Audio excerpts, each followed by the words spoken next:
I'm Gertie Mae, and today I'm going to be making pumpkin cinnamon milkshakes to celebrate Thanksgiving and the fall season. I'm so excited! Let's get started.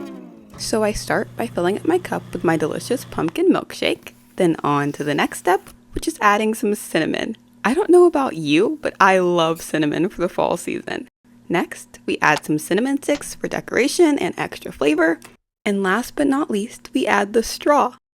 And voila! We have a pumpkin cinnamon milkshake. Now let's make 2 more of these so I can share with my best friends, Sunny and Evergreen.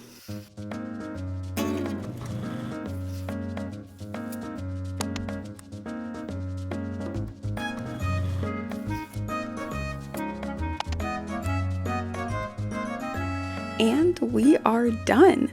Now on to the fun part. Let's go grab Sunny and Evergreen and give these pumpkin cinnamon milkshakes a taste. I'm back, and this time with my best friends, Sunny and Evergreen. Without further ado, let's give these fall-themed milkshakes a taste. Yum. Tastes like fall. I love cinnamon. I give it 5 stars. Definitely 5 stars. 5 stars.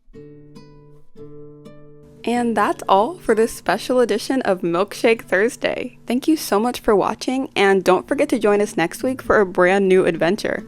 Thanks again, and happy Thanksgiving. Subscribe!